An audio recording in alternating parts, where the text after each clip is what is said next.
बिस्मिल्लाहिर्रहमानिर्रहीम। Dear students, अस्सलाम वालेकुम। आज हम करने जा रहे हैं एक्सरसाइज 6.10 जो कि हार्मोनिक सीक्वेंस और हार्मोनिक मीन के बारे में होगी। सबसे पहले ये कि हार्मोनिक प्रोग्रेशन या हार्मोनिक मीन जो है वो क्या होता है। हार्मोनिक प्रोग्रेशन की डेफिनेशन हम इस तरह से कर सकते हैं कि कोई भी सीक्वेंस या कोई भी प्रोग्रेशन अगर हमारे पास है, उसकी हर टर्म का हम रेसिप्रोकल ले लें। रेसिप्रोकल लेने के बाद जो एक सीक्वेंस हमारे पास बनेगी, अगर वो अरिथमेटिक प्रोग्रेशन बने तो जिन टर्म्स का रेसिप्रोकल लिया है वो वाली टर्म्स हमारे पास हार्मोनिक प्रोग्रेशन कहलाएंगी। A sequence of numbers is called a harmonic progression if the reciprocals of its terms are in AP। यानी कि अगर हमारे पास एक सीक्वेंस है, उसकी टर्म्स का रेसिप्रोकल ले लें, वो हमारे पास अरिथमेटिक प्रोग्रेशन बनाएं, तो जिन टर्म्स का हमने रेसिप्रोकल लिया है वो टर्म्स हमारे पास हार्मोनिक प्रोग्रेशन बनाएंगी। For example, if 1/3, 1/5, 1/7 and so on are in HP, अगर ये हार्मोनिक प्रोग्रेशन है तो फिर क्या होगा कि इस इन के हर टर्म का जो रेसिप्रोकल लेने के बाद जो एक सीक्वेंस बनेगी वो अरिथमेटिक प्रोग्रेशन होनी चाहिए। तो अगर हम देखें, इन टर्म्स का रेसिप्रोकल क्या आ जाएगा, 1 का 1, 1/3 का 3, 1/5 का 5, 1/7 का 7 एंड सो ऑन। तो अगर हम देखें तो इनका कॉमन डिफरेंस 2 है, और अगर इनका कॉमन डिफरेंस सेम रहे या डिफरेंस इनका सेम रहे तो ऐसी सीक्वेंस को हम कहते हैं अरिथमेटिक सीक्वेंस। तो ये अगर अरिथमेटिक सीक्वेंस है तो फिर क्या हुआ कि ये जो है वो हमारे पास हार्मोनिक प्रोग्रेशन या हार्मोनिक सीक्वेंस हो जाएगी। ठीक है, अब नेक्स्ट है हमारे पास एक नोट कि zero can not be the term of HP। Zero जो है वो HP की टर्म नहीं हो सकती। क्यों नहीं हो सकती? क्योंकि अगर वो HP की टर्म होगी तो जब उसका रेसिप्रोकल लेंगे वो 1/0 हो जाएगा, जो कि अरिथमेटिक प्रोग्रेशन होना चाहिए। इन्फिनिटी आ जाएगा उसका आंसर, जो कि अरिथमेटिक प्रोग्रेशन की टर्म नहीं होगी। इसलिए ज़ीरो जो है वो हार्मोनिक प्रोग्रेशन की कोई भी टर्म नहीं हो सकती। नेक्स्ट है हमारे पास हार्मोनिक मीन।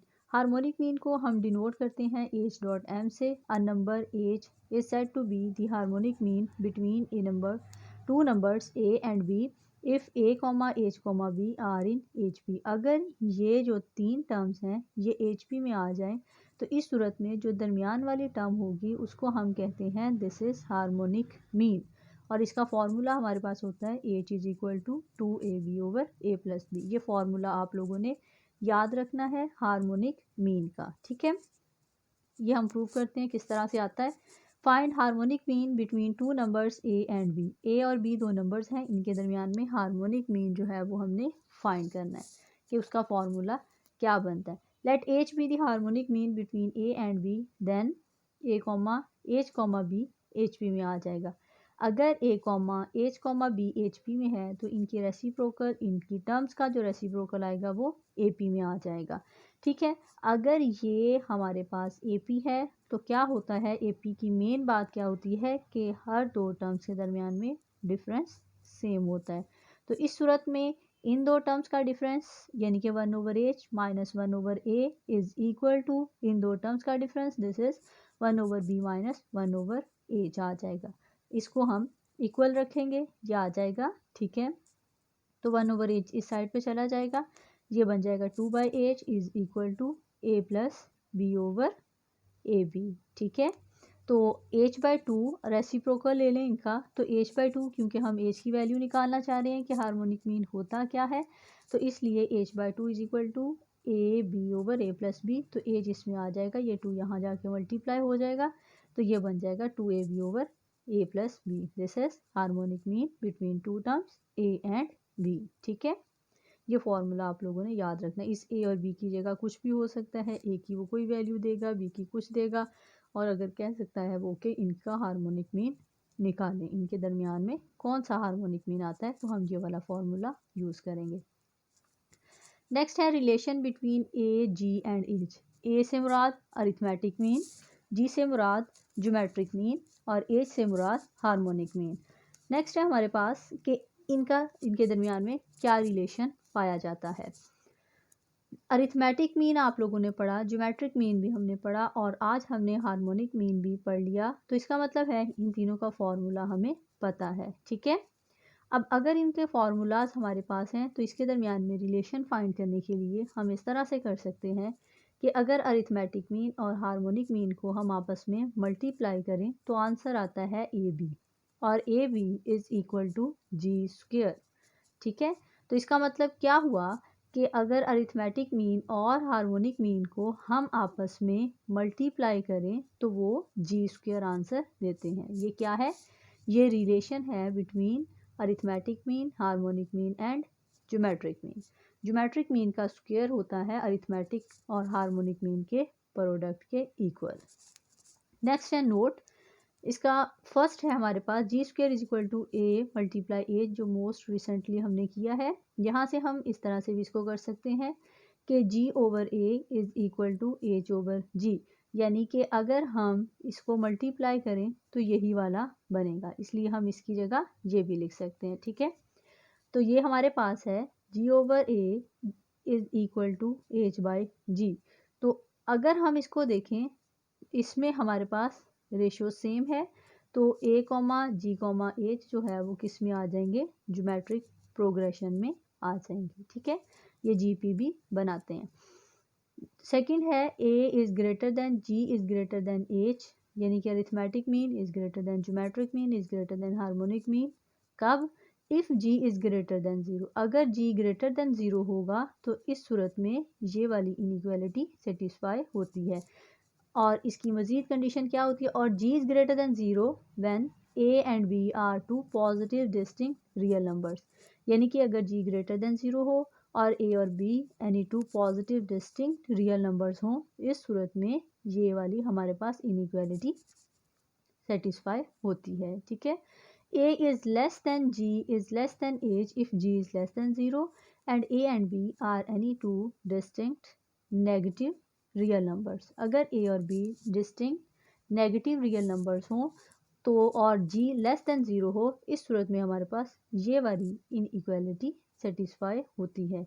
ये हमारे पास नेक्स्ट एक्सरसाइज में क्वेश्चंस भी हैं कि अगर वो ए और बी की वैल्यू दे देगा, वो कहेगा जी को पॉजिटिव लें या वो कहेगा जी को नेगेटिव लें, तो इस सूरत में हमने इन इनइक्वालिटीज़ को सेटिस्फाई करवाना है कि जी पॉजिटिव हो तो कौन सी इनइक्वालिटी सेटिस्फाई होती है, और अगर जी नेगेटिव हो तो कौन सी इनइक्वालिटी सेटिस्फाई होती है। नेक्स्ट है हमारे पास question number 1 of this exercise, find the ninth term of the harmonic sequence. ये हमारे पास हार्मोनिक सीक्वेंस है -1/5, -1/3, -1 एंड सो ऑन। वो कहता है इसकी नाइन्थ टर्म निकालने। अब हमने क्या कहा था कि अगर ये हार्मोनिक सीक्वेंस हो तो इनकी रेसिप्रोकल टर्म्स का जो रेसिप्रोकल होगा वो अरिथमेटिक प्रोग्रेशन में आ जाएगा। तो हम क्या करेंगे, हमारे पास हार्मोनिक प्रोग्रेशन में जो भी सीक्वेंस गिवन होगी हम उसका रेसिप्रोकल लेके उसको अरिथमेटिक प्रोग्रेशन में ले आएंगे। ठीक है, अरिथमेटिक प्रोग्रेशन में लेके आने के बाद सारा मेथड अरिथमेटिक प्रोग्रेशन वाला लगाएंगे। सॉल्व करने के बाद फिर दोबारा से जो टर्म हमारे पास आएगी उसका रेसिप्रोकल ले लेंगे तो वो हार्मोनिक प्रोग्रेशन में चला जाएगा। ठीक है, यानी कि हार्मोनिक प्रोग्रेशन को सॉल्व करने के लिए भी रेसिप्रोकल लेके अरिथमेटिक प्रोग्रेशन में चले जाएंगे, सॉल्व करने के बाद दोबारा बाहर हार्मोनिक प्रोग्रेशन में आ जाएंगे।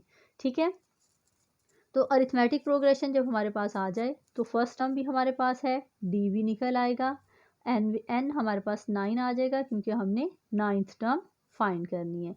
तो इस सूरत में देखें ज़रा कि हमारे पास जब हमने nth term ninth term find करनी है तो A9 is equal to find करना है। ठीक है, n की जगह आ जाएगा 9 और nth टर्म का फॉर्मूला हमारे पास है, इसमें पुट करके नाइन्थ टर्म फाइंड कर लेंगे।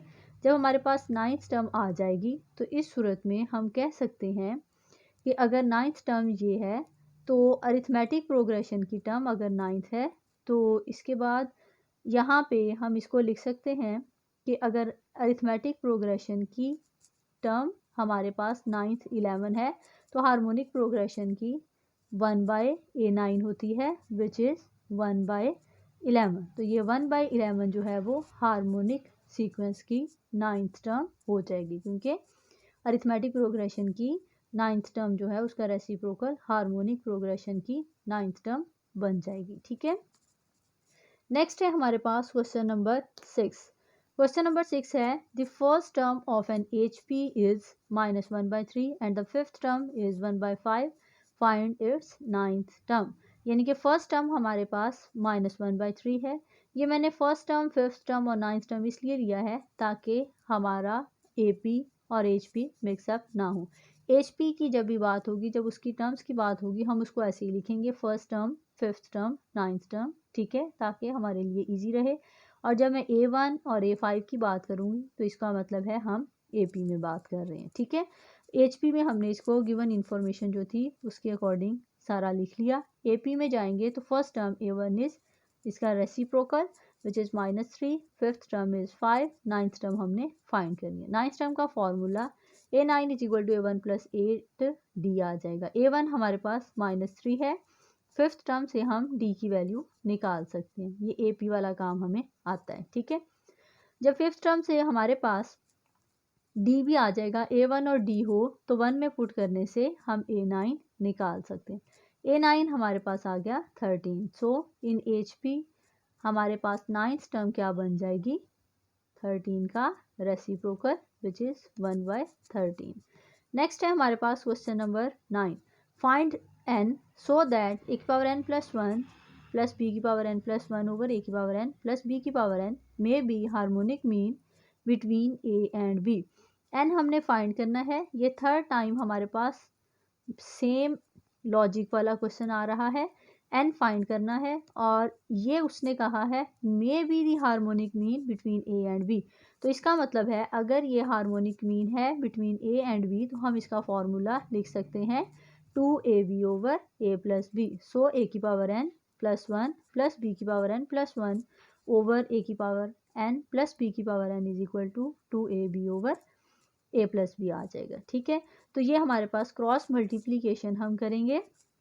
क्रॉस मल्टीप्लीकेशन के बाद हमारे पास ये आ जाएगा a की पावर n + 2 - a की power n + 1 b = a b की पावर n + 1 - b की पावर n + 2। ठीक है, इसमें से हमारे पास n + 1 कॉमन आ जाएगा, यहाँ से b की पावर n + 1 कॉमन आ जाएगा। सेम वही वाला काम करेंगे हम, a over b इधर से कॉमन आके यहाँ भी हमारे पास है, इधर भी है, तो हम इसको फ्रैक्शन में लिख सकते हैं।